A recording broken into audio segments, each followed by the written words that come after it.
11th class maths. अब हम करेंगे क्वेश्चन नंबर 19। तो करते हैं अब।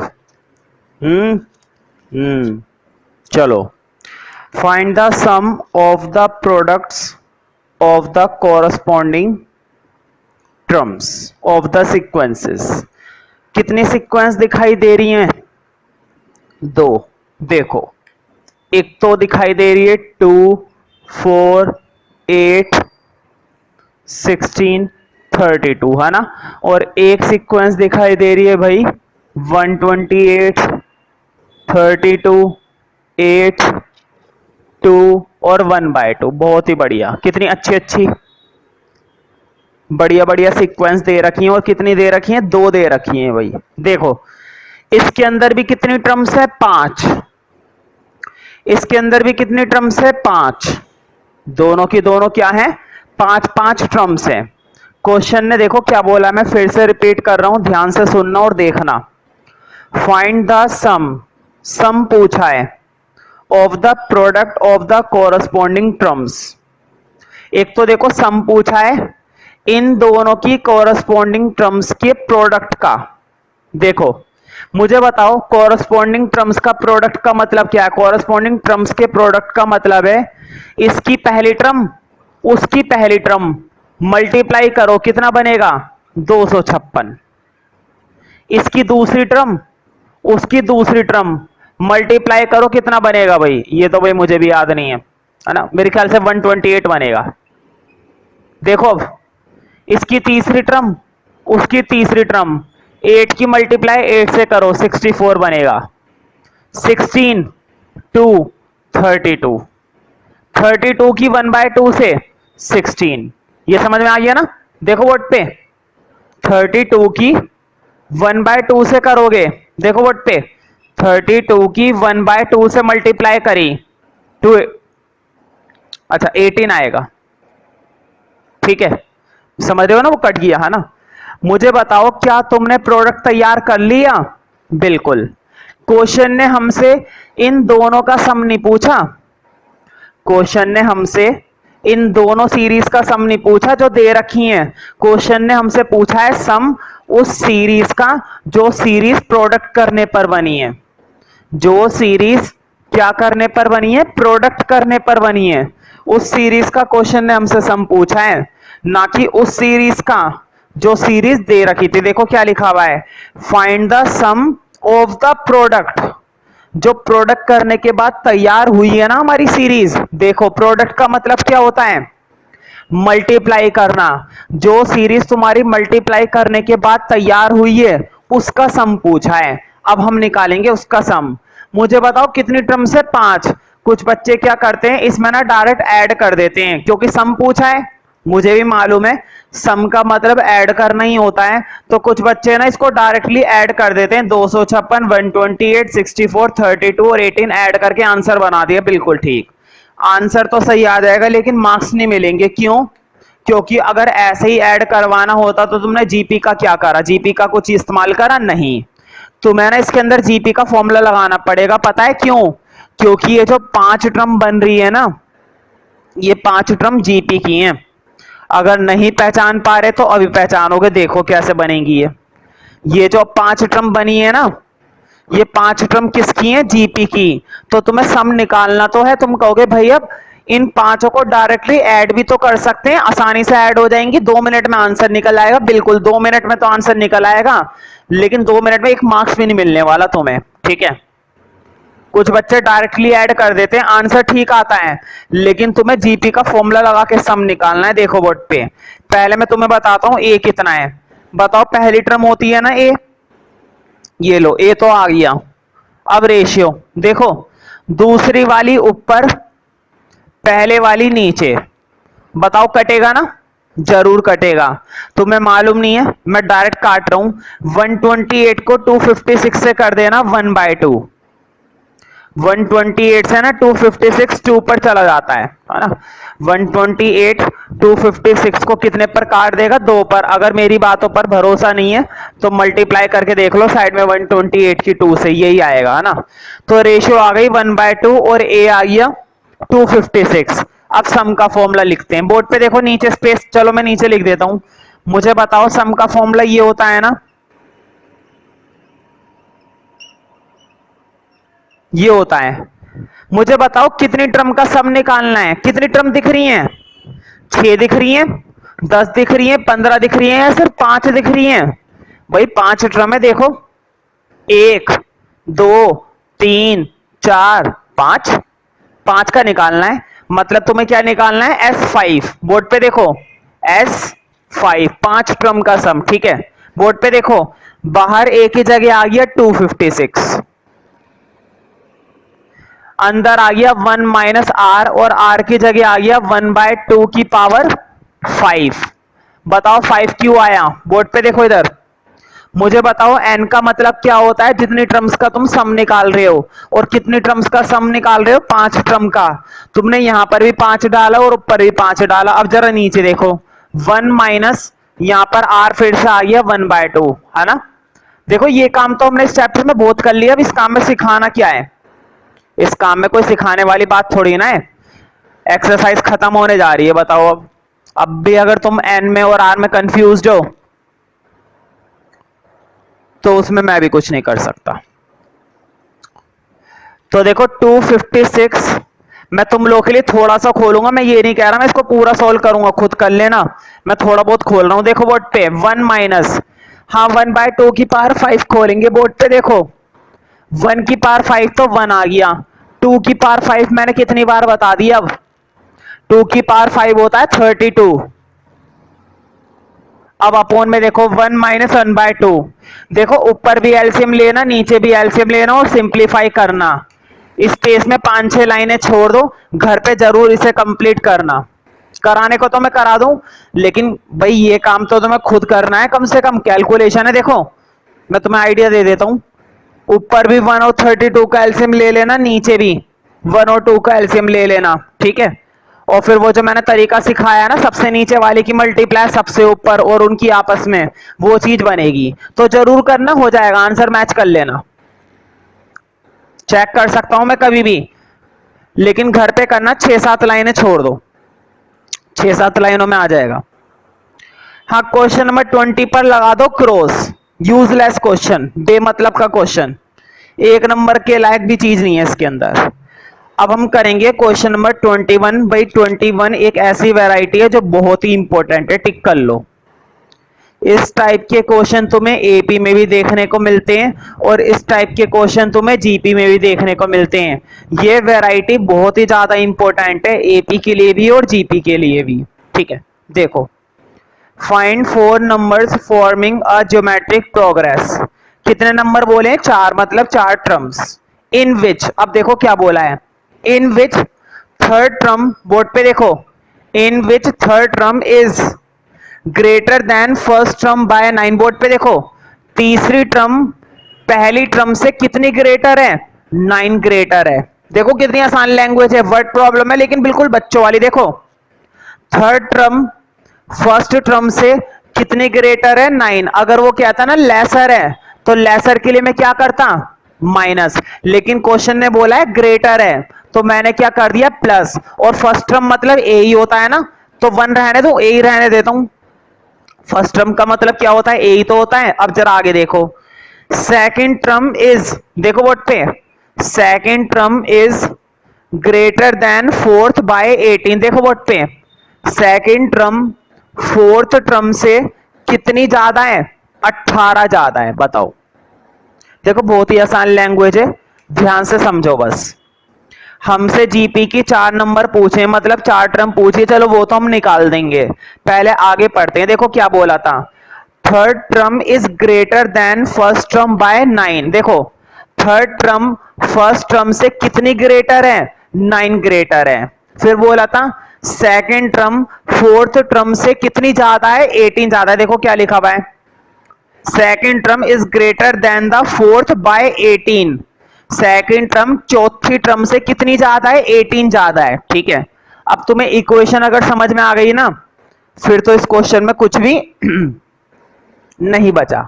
लगाओ फिर फॉर्मूले। देखो व्हाट पे, अब तुम कहोगे भैया कितनी आसानी से आपने फॉर्मूले लगाए और मजा आ गया, है ना। बिल्कुल, कहना भी चाहिए। देखो A3 का फॉर्मूला बताओ, ए आर की पावर 2, है ना, बोलो, ए आर की पावर 2, यही तो होता है फॉर्मूला। देखो इधर तो लगा दिया, अब जरा उधर देखो, बोर्ड पे देखो, A2 का मतलब क्या होता है, ए आर की पावर 1, ऊपर एक कम हो जाती है ना पावर, 2 है तो पावर 1 हो गई, 1 लिखूं क्या, नहीं, इतना मार्कर फालतू थोड़ी ना आ रहा है जो 1 लिखते रहेंगे। देखो A4, ए आर की पावर 3 प्लस 18, मुझे बताओ अब दोनों में से एक काम करते हैं, थोड़ा बहुत सॉल्यूशन तो तुम्हें करना ही पड़ेगा, बिना सॉल्यूशन के इस क्वेश्चन को किए ही नहीं जा सकता है। देखो कॉमन वगैरह लेने का काम करना है। देखो बोर्ड पे मैं ये प्लस का ए इधर लेकर आ रहा हूं, बताओ प्लस का ए इधर आके माइनस हो गया, मुझे बताओ दोनों में से क्या कॉमन आ रहा है, ए ना, ले लो फिर, सोचना कैसा है। देखो बोर्ड पे यहां से तो ए ले लिया, आर स्क्वायर बचा, यहां से भी ए ले लिया, -1 बचा, बचा ना, ए की वैल्यू निकाल लो, 9 अपॉन में आर स्क्वायर -1, 9, बताओ आर स्क्वायर -1 इधर मल्टीप्लाई था, इधर आके क्या हो जाएगा, डिवाइड, तो देखो मैंने भी वही लिखा है, 9 अपॉन में आर स्क्वायर -1, बताओ क्या मैंने कुछ अलग लिखा है या मैंने कुछ गलत लिख दिया, गलत तो नहीं लिखा है ना, बहुत ही बढ़िया लिखा है, मुझे मालूम है, ठीक है। अब जरा इस वाली क्वेश्चन पर गौर करते हैं। देखो इधर भी मैं क्या करूंगा, पहले थोड़ा बहुत सॉल्व करूंगा। देखो वैल्यू तो डाल सकते हैं, अभी के अभी डाल सकते हैं, ये जो मैंने ए की वैल्यू निकाली है ना, 9 अपॉन में आर स्क्वायर -1, अभी के अभी डाल सकता हूं, लेकिन मैं क्वेश्चन को और भी ज्यादा सिंपल बनाने वाला हूं, देखो कितनी आसानी से और सिंपल बनेगा ये क्वेश्चन। बस एक छोटी सी बात का याद रखना है, देखो कितना आसान है, तुम्हारे पास दो ऑप्शन है, या तो ए आर को उधर ले जाओ या ए आर क्यूब को इधर ले आओ, तो मैं क्या कर रहा हूं, बोर्ड पे देखो, ये जो ए आर है ना उधर लेकर जा रहा हूं, देखो ए आर क्यूब में ये ए आर आके माइनस हो गए, +18 का कुछ नहीं बिगड़ा, देखो बोर्ड पे ये जो ए आर था प्लस का, ये उधर जाके क्या हो गया, माइनस। अब तुम्हें मालूम है क्या करूंगा, कॉमन, और इस बार तो बहुत कुछ कॉमन आ रहा है भाई, देखो मुझे बताओ, ए तो है ही दोनों में, ए तो है ही, ले लो ए, और क्या कॉमन है, आर भी तो कॉमन है भाई, देखो इधर तो नहीं था, क्या इधर तुम्हें दोनों में आर दिख रहा था, नहीं था, नहीं लिया, इधर तो है ना आर दोनों में, ले लो, देखो ए भी लिया और आर भी लिया, बोर्ड पे देखो ए गया बाहर, आर क्यूब में से आर ले लिया, मैंने ये चीज कितनी बार सिखा दी इस एक्सरसाइज में से, आर की पावर 3 में से आर की पावर 1 कॉमन ले ली, 3 में से एक पावर कॉमन ले ली, कितनी पावर बची, 2 पावर बची, माइनस। अब मुझे बताओ ए आर में से ए आर पूरा का पूरा कॉमन ले लिया, 1 ही बचेगा, 1 बचा, +18, अब डाल दो वैल्यू, और तुम कहोगे भैया अब तो आसानी से डालकर सोल्व हो यही है, अगर पहले डालते तो बड़ा मुश्किल लगता, देखो बिल्कुल। अब एक काम करना, लिखो 0, हाँ एक ही जगह मैं वैल्यू डाल रहा हूं, बोर्ड पे देखो यहां पर एक ही जगह डाल दी, 9 अपॉन में आर स्क्वायर -1, आर का कुछ नहीं हुआ, आर बाहर ऐसे चिपका हुआ है, और आर स्क्वायर -1 भी ऐसे चिपका हुआ है, +18 भी ऐसी चल रहा है, देखो बोर्ड पे कितना आसान है। देखो इधर मैंने क्या करा, मैंने इस ए की जगह, ये जो ए है ना, इस ए की जगह ये आर की वैल्यू डाली है, देखो ये रही ए की वैल्यू, इस ए की जगह ये वैल्यू डाली, ये रही ए, ये जो बीच में आर है अभी भी बीच में, ये जो आर स्क्वायर -1 है ये अभी भी आर स्क्वायर -1 है, ये जो +18 है ये +18 है अभी भी। अब देखो एक चीज कट रही है, अगर खुद पहचान लो तो बहुत ही अच्छी बात है, पहचानो जरा क्या कट रहा है फिर, देखो आर स्क्वायर, अच्छा मुझे बताओ इन सब के बीच में मल्टीप्लाई ही तो चल रहा है, और क्या चल रहा है, जब ब्रैकेट में ब्रैकेट ब्रैकेट में ब्रैकेट होता है तो सारा सबके बीच में कौन सा साइन होता है, मल्टीप्लाई, मतलब ये सारी टर्म किस में चल रही है, मल्टीप्लाई में, लेकिन उसको मत ले लेना, +18 वो अलग चीज है भाई, उसकी बात नहीं कर रहा, ब्रैकेट किसके बीच में चल रहा है, इनके बीच में चल रहा है बस, क्या वो भी ब्रैकेट में है, नहीं वो नहीं है, देखो नीचे आर स्क्वायर माइनस वन, ऊपर आर स्क्वायर माइनस वन है ना, काटो। समझ में आई बात? नीचे जो आर स्क्वायर माइनस वन था और ऊपर जो आर स्क्वायर माइनस वन था वो बिल्कुल सेम था, तो क्या काट नहीं सकते? बिल्कुल काट सकते हैं, लिखो 0। अब देखो क्या क्या बच गया बोर्ड पे, देखो ऊपर से बचा 9, यहां से बचा r, वहां से बचा +18। देखो कितना आसान बन गया। बताओ +18 को इधर भेजा -18, है ना। ध्यान रखना ये जो मैं सॉल्यूशन बोर्ड पे करा रहा हूं ना, इस वाले क्वेश्चन का टिक कर लेना। अगर इसको तुम ऐसे ना करके अपना दिमाग लगाते हो, इक्वेशन वगैरह कुछ और तरीके से बनाते हो, उलझ जाओगे। इतनी आसानी से सॉल्यूशन नहीं हो पाएगा। जिस टेक्निक से मैंने सिखाया है उसी टेक्निक से करोगे तो बहुत ही बढ़िया है, वरना दिक्कत होगी ही होगी। ठीक है, अब देखो 9 इधर मल्टीप्लाई में, इधर डिवाइड में, मैं डायरेक्ट कर दूं। ये लो, कितने पर जाएगा भाई बोलो? 9 2 18 माइनस के 2, रेशियो आ गई r इक्वल टू -2। कितनी रेशियो आ गई? r equal to -2। ठीक है, और अब तुम्हें मालूम है r आ गया और a आ गया, समझो सब कुछ आ गया। देखो r तो आ गया, a नहीं आया है अभी, है ना। कोई बात नहीं, बना लेंगे। मुझे बस इतना बताओ, मैंने बीच में एक a का फॉर्मूला बनाया था, a का फॉर्मूला शायद ये था 9 अपॉन में r स्क्वायर माइनस 1। कहीं पर मैंने बीच में a की वैल्यू बनाई थी ना, देखो जरा, मेरे ख्याल से जो फर्स्ट वाली इक्वेशन थी ना वहां से बनी थी। a की वैल्यू ये बनाई थी या नहीं बनाई थी? r की वैल्यू डाल दो, a बन जाएगा। देखो ऊपर 9 रहा, देखो बोर्ड पे नीचे r का स्क्वायर, मुझे बताओ -2 का स्क्वायर। मैंने बताया था -2 का स्क्वायर करोगे तो प्लस बन जाता है। हमेशा किसी का भी स्क्वायर करते हैं तो हमेशा क्या बनता है? प्लस बनता है। तो -2 का स्क्वायर बनेगा 4, नीचे -1। बताओ 4 में से 1 गए 3, 9 अपॉन में 3 और कटने पर कितना आएगा? 3। तो देखो a की वैल्यू आ गई 3, r की वैल्यू आ गई -2। जो पूछा है निकाल दो। क्या पूछा था? शुरू के 4 नंबर पूछे थे। शुरू के कितने नंबर पूछे थे भाई? देखो a पूछा है, A2, A3, A4। देखो पे a तो डायरेक्ट आ गया 3, A2 का मतलब AR, A3 का मतलब AR की पावर 2, A4 का मतलब AR की पावर 3। ध्यान से वैल्यू डालते जाना, निकालते जाना। ठीक है, A और R की वैल्यू डालते जाओ और निकालते जाओ, जरूर करना इसको। इसको घर पे कर लेना। वैसे तो 1 मिनट का काम है, अभी के भी कर सकते हो, लेकिन मैं ये कह रहा हूं कि घर पे कर लो तो ज्यादा अच्छा है। और आंसर जरूर मैच कर लेना पीछे से चारों टर्म्स का, है ना। क्वेश्चन नंबर 22 टिक करो भाई इस पर। ये जो एंड के क्वेश्चंस है ना इस एक्सरसाइज के, ज्यादातर जीपी के क्वेश्चन यहीं से आते हैं। जीपी के क्वेश्चन ज्यादातर यहीं से आते हैं। और दूसरी चीज ये है कि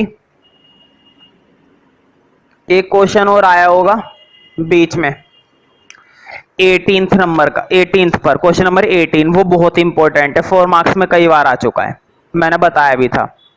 क्वेश्चन नंबर 22 करते हैं। If pth qth and rth terms of a GP a b c. देखो क्वेश्चन ने बोला है pth टर्म है a, qth टर्म है b और rth टर्म है c, है ना। 3 टर्म बता रखे, देखो वोट पे भाई। सीधी बात है, अगर वो कहता पहली दूसरी तीसरी तो मैं क्या लिखता? a1 a2 a3, है ना। उसने बोला है pth qth और rth, तो मैंने क्या लिखा है? p टर्म, q टर्म और r टर्म, तीनों टर्म दे रखी है abc, है ना, बहुत ही बढ़िया दे रखी है। प्रूव दैट देखो प्रूफ करना है और बहुत ही कमाल का प्रूफ करना है। कितनी अच्छी चीज है ना भाई, तुम कहोगे भैया मजा आ गया, बिल्कुल आना भी चाहिए। ठीक है, देखो ये जो चीज प्रूफ करनी है ना, इसको मैं बाद में लिखूंगा बोर्ड पर, प्रूफ तो मैं कर दूंगा, टेंशन मत लो, और तुम भी कर दोगे मेरे कराने के बाद। ठीक है, लेकिन बाद में देखेंगे इसको, प्रूफ वाली टर्म को। पहले इसको देखते हैं जो उन्होंने हमें दिया है बोर्ड पे। देखो अगर मैं तुमसे कह रहा हूं A7 का मतलब बताओ जीपी में, तो तुम बोलोगे भैया AR की पावर 6। अगर मैं तुमसे पूछूं A10 का मतलब बताओ जीपी में, तुम बोलोगे AR की पावर 9। एक कम कर देते हैं भैया, मैं बोलूंगा बिल्कुल ठीक, एक कम कर देते हैं। तुम्हें ये बात याद हो गई, तुमने बहुत बड़ा तीर मार दिया, जो बहुत बड़ी बात बताई है ना। चलो अब इधर देखते हैं, इधर बताओ तो जानू, इधर बताना। देखो AP का फॉर्मूला बताओ, AR की पावर P-1 करूं क्या? बोलो। मैंने क्या बोला था, जो टर्म होती है उससे एक कम। बताओ कौन सी टर्म है? P टर्म है, P से एक कम कर दिया, P-1। सही नहीं है क्या? बताओ। अब इधर देखो, A2 का AQ का मतलब AR की पावर Q-1। इसमें डाउट है क्या? AQ का मतलब क्या होता है? AR की पावर Q-1। अब इधर देखो, AR की पावर R-1। बताओ क्या nth का फॉर्मूला ये नहीं होता था क्या? AR की पावर N-1। मुझे बताओ, नीचे N होता है तो ऊपर क्या हो जाता है? N-1। नीचे Q है तो ऊपर क्या हो जाएगा? Q-1। नीचे R है तो ऊपर क्या हो जाएगा? R-1। नीचे P है तो ऊपर क्या हो जाएगा? P-1। यानी कि पावर में क्या हो जाता है? एक कम हो जाता है। पावर में हमेशा क्या हो जाता है? एक कम। ठीक है, अब मुझे बताओ, जो हमें प्रूफ करना था उस पर गौर करो। अब लिखूंगा मैं प्रूफ वाली टर्म। देखो प्रूफ क्या करना है, A की पावर Q-R और B की पावर R-P और C की पावर P-Q इक्वल टू क्या प्रूफ करना है भाई? 1। बताओ, इतनी बड़ी और हैवी सी चीज को हमें किसके बराबर दिखाना है? 1 के बराबर। कर देंगे, जब इतना करा है तो ये भी सह लेंगे, उसमें कौन सी बड़ी बात है, हम तो सहते रहते हैं वैसे भी। ठीक है, अब देखो जरा ध्यान से देखना बोर्ड पर। अगर तुम्हें स्टार्टिंग का एक स्टेप समझ में आ गया, स्टार्टिंग का सिर्फ एक स्टेप, फिर ये क्वेश्चन खत्म है। और अगर उसी स्टेप में कंफ्यूजन हो गई तो वाक्य में ये क्वेश्चन खत्म है, फिर नहीं कर पाओगे। देखो अब जरा, ये A की वैल्यू दिख रही है तुम्हें? ये B की वैल्यू दिख रही है? ये C की वैल्यू दिख रही है? तुम्हें क्या A B C तीनों की वैल्यू दिख रही है? बिल्कुल दिख रही होगी, दिख रही है ना। अब जरा इधर देखो, जो चीज प्रूफ करनी है, ये A दिखाई दिया नीचे, ये B, ये C। अब तुम समझ गए होंगे मैं क्या करने वाला हूं। ये जो A की वैल्यू है, इस वैल्यू को यहां पर पुट करना है। ये जो B की वैल्यू है, इसको यहां पर पुट करना है। ये जो C की वैल्यू है, इसको यहां पर पुट करना। तुम सोचोगे भैया इतना हैवी काम ऐसे कैसे पुट करे? देखो बोर्ड पे देखो, ध्यान से फोकस होकर समझना, समझ में आ जाएगा, इसमें कोई बहुत बड़ी चीज नहीं है। देखो ध्यान से, बिल्कुल तुम एक ही जगह ये वैल्यू पुट करने वाले हो, ये वाली वैल्यू। बताओ यही तो है एक ही वैल्यू। देखो कैसे पुट करूंगा, AR की पावर P-1 कर दी ब्रैकेट में। तुम कहोगे भैया ब्रैकेट क्यों लगा दिया? देखो तुमने एक ही जगह ये वैल्यू पुट करी है, बस ये दिखाई दे रही है। तुमने एक ही जगह ये वैल्यू यहां पर पुट करी है। क्या ऊपर पावर में कोई फर्क आएगा? क्या ऊपर की पावर गायब करोगे? नहीं। पावर में क्यों चेंज करोगे भाई? पावर वहीं की वहीं चिपकी हुई है। ध्यान से देखो, तुमने एक ही जगह ये वाली वैल्यू उठा करके यहां पर डाल दी, इस एक ही जगह। देखो चलो मैं तुम्हारे लिए एक चीज कर देता हूं, ये देखो, ये लगाया ब्रैकेट। मुझे बताओ, तुमने ब्रैकेट के अंदर एक ही वैल्यू ये उठाकर डाल दी, और ब्रैकेट के बाहर जो Q-R था वो अभी भी Q-R चिपका हुआ है। समझ में आ रही है ना बात? अब जरा अगला देखो, B पर फोकस करो। B में भी मैं यही काम करूंगा। देखो B की जगह तुम्हें ये वैल्यू डालनी है। देखो अंदर वैल्यू डाली AR की पावर Q-1।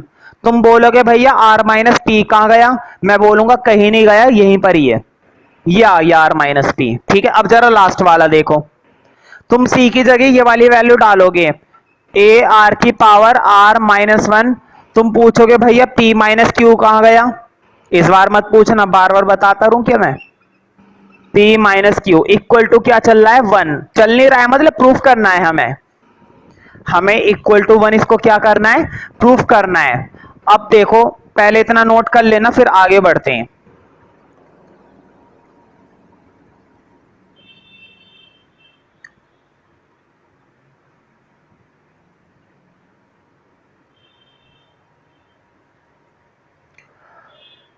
अब मैं तुमसे बिल्कुल बच्चों वाली चीज पूछूंगा। मैंने तुम्हें ये बात कई बार बता दी है इस एक्सरसाइज में कि पावर में पावर क्या हो जाती है, मल्टीप्लाइंग। जब भी कई सारी पावर आती हैं तो सारी की सारी पावर आपस में हमेशा क्या हो जाती है, मल्टीप्लाई हो जाती है। सारी पावर आपस में मल्टीप्लाई हो जाती है ना। तो कर देते हैं, देखो बोर्ड पे, इधर देखो जरा। ये जो अच्छा मुझे बताओ, देखो इधर, अगर मैं तुमसे कह रहा हूं ए बी की पावर के है, ए बी की पावर दोनों की होल पावर क्या है, के है। दोनों की होल पावर क्या लग रही है, के। तो तुम कहोगे भैया पावर खोलेंगे तो कैसे खोलेंगे? मैं बोलूंगा देखो, इस के को ए पर भी दो, इस के को बी पर भी दो। जब भी कोई पावर होल होती है, जब भी कोई पावर होल की होती है तो वो पावर अंदर सब पर जाती है, सब पर, एक एक एलिमेंट पर जाती है। अब वही काम जरा इधर गौर करो, देखो मुझे बताओ होल की पावर क्या है, क्यू माइनस आर। देखो वोट पे, होल की पावर क्या है, क्यू माइनस आर। ये क्यू माइनस आर ए के ऊपर भी आएगा, ये क्यू माइनस आर आर के ऊपर भी आएगा। तुम कहोगे भैया आर के ऊपर तो पहले से पी माइनस वन है, बिल्कुल, दो दो पावर आ गई। अब देखो बोर्ड पे, तुमने अगर इस चीज को समझ लिया तो काम खत्म। बोर्ड पे देखो, ये जो क्यू माइनस आर था ये ए के ऊपर भी आया, दिखाई दिया। ये जो क्यू माइनस आर था ये आर के ऊपर भी आया। देखो आर के ऊपर पहले से एक पावर थी, कोई बात नहीं, एक पावर ये चल रही, साइड में एक पावर और आ गई। अगर एक और होती तो वो इधर आ जाती, चलती रहती। जरूरी थोड़ी ना है एक चीज के ऊपर एक ही पावर होगी, जितनी मर्जी पावर हो सकती है, क्या दिक्कत है? दुनिया भर की पावर लगाओ, पावर किसको नहीं चाहिए आजकल, हर किसी को चाहिए पावर, ठीक है। अब जरा इधर गौर करो, बोर्ड पे देखो, ये जो r माइनस पी है ये a के ऊपर भी आएगा, और ये जो r माइनस पी है ये r के ऊपर भी आएगा। तुम कहोगे r के ऊपर तो भैया पहले से लगी भी है। मैं बोलूंगा कोई बात नहीं, एक और लगा लो ब्रैकेट में, क्या दो नहीं लगा सकते? अब जरा इधर देखो, ये जो p माइनस क्यू है ये a के ऊपर भी आएगा। देखो उधर स्पेस कम है, मैं बाकी का नीचे लिख रहा हूं, p माइनस क्यू, और r के ऊपर भी आएगा, r minus one p minus q equal to में क्या चल रहा है, वन। मतलब हमें प्रूफ करना है, हमें क्या करना है, प्रूफ। अब बिल्कुल मैं तुमसे बच्चों वाली चीज पूछूंगा, बिल्कुल बच्चों वाली, बिल्कुल इतने इतने से बच्चे बताते, इतने इतने से। देखो मुझे बताओ, जब बेस सेम होता है, जब बेस सेम होता है पावर ऐड हो जाती है ना। देखो वट पे, अगर a की पावर k और a की पावर 2, बेस सेम है और बीच में क्या है, मल्टीप्लाई है। जब भी बेस सेम होता है तो पावर ऐड हो जाती है, तो k और 2 कितने हो जाएंगे, k प्लस 2। मुझे बताओ क्या ऐसा कर सकता हूं, कर सकता हूं ना। अब जरा इस क्वेश्चन में वापस देखो, देखो क्या तुम्हें a दिखाई दिया, क्या तुम्हें a दिखाई दिया, क्या तुम्हें a दिखाई दिया? क्या ये तीन अंडे दिखाई दे रहे हैं तुम्हें? क्या तुम्हें ये तीन अंडे दिखाई दे रहे हैं? दिखाई दे रहे होंगे भाई, इतना मारकर खर्च कर रहा हूं। अब तो अंधे को भी दिखाई देगा, खैर अंधे को तो नहीं देगा, ये तो बहुत बड़ी बात हो गई। अब जरा वापस देखो, मुझे बताओ ए ए ए, क्या तीनों के अंदर बेस सेम है? देखो ए ए ए, तीनों बेस सेम है ना, पावर ऐड कर दो डायरेक्ट। अब देखो जरा बोर्ड पे, तुम कहोगे भैया ये तो बड़ा आसान था। देखो इसकी power q minus are plus, इसकी power r minus P plus, इसकी पावर p माइनस क्यू। समझ में आई बात? मुझे बताओ, मैंने तीनों a की पावर आपस में क्या कर दी, ऐड कर दी। जितने मर्जी बेस हो, अगर वो बेस सेम है तो सारी की सारी पावर क्या हो जाती हैं, आपस में ऐड हो जाती हैं। देखो वट पे, a का बेस, a एक बेस है और एक बेस है, और तीनों के तीनों बेस क्या है, सेम, और पूरा का पूरा क्या चल रहा है, मल्टीप्लाई में। ध्यान रखना, जब टर्म मल्टीप्लाई में होती है ना तभी ऐसा कर सकते हैं, जरूरी नहीं है बेस सेम है और कर देंगे। बेस सेम के साथ साथ टर्म क्या होनी चाहिए, मल्टीप्लाई में होनी चाहिए, तभी तुम ऐसा कर पाओगे। तो तुमने देखो यही करा है, q माइनस आर इसकी power plus r minus P इसकी पावर प्लस और p माइनस क्यू इसकी पावर, तीनों की पावर ऐड कर दी ना। अब मैं तुमसे एक चीज और पूछूंगा, देखो बाकी का तो देख लो, अभी r बाकी है, मुझे बताओ और क्या क्या बचा। देखो r की पावर बचा p minus one q minus r, इधर r की पावर बचा q minus one r minus p. देखो स्पेस कम है इसलिए मैं बाकी का नीचे लिख रहा हूं, इधर बचा r minus one p minus q. मुझे बताओ क्या तुम्हें तीनों आर उतारने नहीं चाहिए? हालांकि ए की पावर ऐड हो गई तो क्या हुआ, अभी आर तो बाकी है ना। तो देखो मैंने तीनों आर भी उतार दिए हैं, ऐसी बात नहीं कि मैंने आर छोड़ दिया, आर भी उतारा है। अब जरा इधर देखो, तुम कहोगे भैया कितना आसान है, देखो इधर तुमने ए की पावर तीनों ऐड तो कर दी लेकिन गौर नहीं करा पावर पे, ये गलत बात है भाई, गौर करो, देखो फिर कितना मजा आएगा। देखो प्लस का क्यू माइनस का क्यू माइनस का आर प्लस का आर माइनस का पी प्लस का पी, ये 6 की 6 टर्म आपस में कट रही है, ये 6 की 6 टर्म आपस में कट रही हैं। और अगर कट रही हैं तो बताओ ए की पावर कितनी बची, 0। 6 की 6 टर्म आपस में कट रही हैं और अगर 6 की 6 टर्म आपस में कट रही हैं तो ए की पावर कितनी बची, 0। और तुम्हें मालूम है किसी की भी पावर 0 हो तो वो वैल्यू क्या होती है, 1।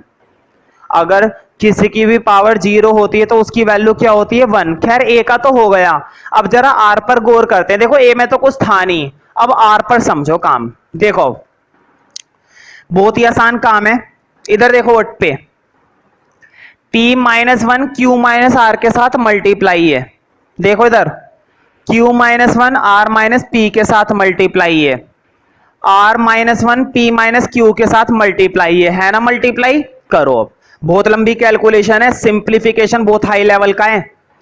अगर खुद से करोगे ना, बोर्ड पे मैं करा रहा हूं, वीडियो में मैं करा रहा हूं, करते रहना, सुनते रहना और खुद अपने आप करो साथ साथ तो ज्यादा सही रहेगा। मेरा देख देख के बोर्ड पे से उतारोगे शायद गलती हो जाए, देखो कितनी बड़ी बात है, देखकर उतारोगे गलती हो जाए, खुद से करोगे बिल्कुल सही आएगा। देखो एक बार चीज समझ लो, बहुत ही सिंप्लीफिकेशन है, बहुत ही सिंपल मल्टीप्लाई है। बस देखो p माइनस वन की q माइनस आर से करनी है और ये चीज तो बहुत करिए। देखो p की q से करो पी क्यू, पी की माइनस 8 से करो minus p r, minus one की क्यू से करो माइनस क्यू, माइनस वन की माइनस आर से प्लस आर। ये काम तुम्हें हर एक में करना है, इस आर में भी यही काम करो। देखो वोट पे एक बार फिर से देख लो, चलो क्यू की आर से करो क्यू आर, क्यू की पी से करो क्यू पी। मुझे बताओ क्या ये मैं कोई नया काम करवा रहा हूं, नहीं, ऐसा मल्टीप्लाई हमने बहुत करा है 9th क्लास में 10th क्लास में, है ना। अब देखो माइनस वन की आर से माइनस आर, माइनस वन की माइनस पी से प्लस पी। समझ में आ गया ना। अब जरा तीसरा आर और देख लो, जब पूरा देख लिया है बोर्ड पर, एक और देख लो, आर की पी से आर पी, आर की क्यू से क्यू आर, माइनस वन की पी से माइनस पी, माइनस वन की माइनस क्यू से प्लस क्यू। चलो कोई बात नहीं, देख कर ही उतार लो, अगर वीडियो पोस्ट करके तसल्ली से उतारना चाहते हो तो उतार सकते हो। और मैं तो यही बोलूंगा भाई, देखो सिंप्लीफाई तो तुम्हें ही करना है और तुम ये भी देख रहे होंगे कोई बहुत बड़ी मैंने मल्टीप्लाई तो करी नहीं है या मैंने कोई बहुत बड़ी चीज तो बताई नहीं है, बहुत ही सिंपल सा मल्टीप्लीकेशन बताया है।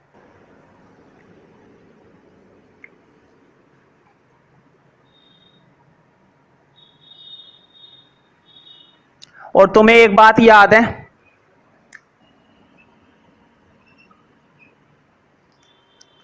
जब भी बेस सेम होते हैं तो पावर ऐड हो जाती है, जब भी बेस सेम होते हैं तो पावर ऐड हो जाती है। मुझे बताओ बोर्ड पे देखो, इसका भी बेस आर, इसका भी बेस आर, इसका भी बेस आर, क्या तीनों के बेस आर हैं या नहीं? तीनों के बेस सेम है ना, आर आर आर।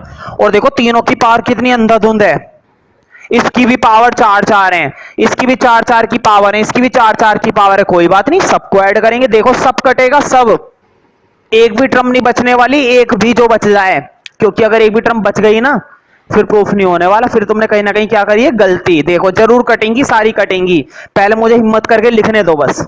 देखो बोर्ड पे मैं सारी पावर ऐड कर रहा हूं, बोर्ड पे देखो, p q minus p r minus q plus r. देखो ये तो आई पहली वाली पावर, इस पहली वाली पावर के अंदर दूसरी वाली पावर ऐड कर रहा हूं, देखो plus q r minus q p minus are plus p, दूसरी वाली पावर आ गई। अब जरा तीसरी वाली पावर देखो, देखो नीचे यहां पर स्पेस खत्म हो रहा है, मैं बाकी की पावर नीचे लिख रहा हूं, समझ जाओगे ना। अब क्या करे, क्वेश्चन ही ऐसा है, मैं इतना लंबा बोर्ड कहां से लाऊं, समझ रहे हो ना। ये पावर है, ये जो मैंने नीचे लिखी है ये पावर है, तुम्हें अपने रेस्ट में थोड़ा छोटा छोटा लिखना है, चिंता मत करो। अब कट गया ये सारा, अब ये क्वेश्चन तुम्हारा खत्म। देखो एक ही बार तो तुम जीरो बना ही चुके थे, एक, अच्छा ध्यान रखना मैं तो भूल ही गया, इक्वल टू 1 चल रहा है हर बार, हर बार क्या चल रहा है, इक्वल टू 1। अब देखो, देखो सब कटेगा सब, देखो व्हाट पे बस 2 मिनट के लिए फोकस होकर देख लो। प्लस का पी क्यू माइनस का क्यू पी, मुझे बताओ क्यू पी बोलो या पी क्यू बोलो, एक ही तो बात है भाई, पी क्यू क्यू पी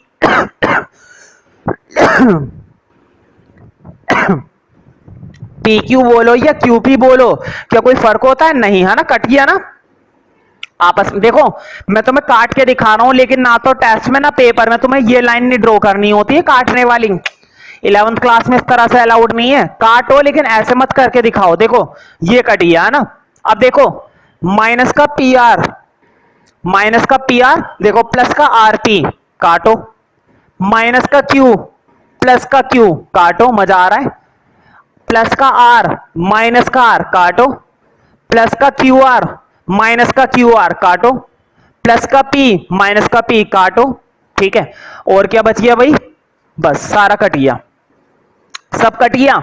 मुझे बताओ आर की पूरी पावर कट गई, आर की जितनी भी पावर थी ना वो सारी पावर आपस में कट गई, तो आंसर क्या बचा ऊपर, जीरो। और मुझे बताओ ए की पावर भी जीरो और आर की पावर भी जीरो, तो दोनों की वैल्यू क्या बन गई, 1, 1 इक्वल टू 1। जिसकी भी पावर हमेशा क्या होती है, जीरो, तो बताओ उसकी वैल्यू क्या बन जाती है, हमेशा 1। देखो कितनी बड़ी बड़ी पावर आ रही थी भाई, लेकिन पावर कितनी भी बड़ी हो कटने के बाद उसका चूरा हो ही जाता है हमेशा।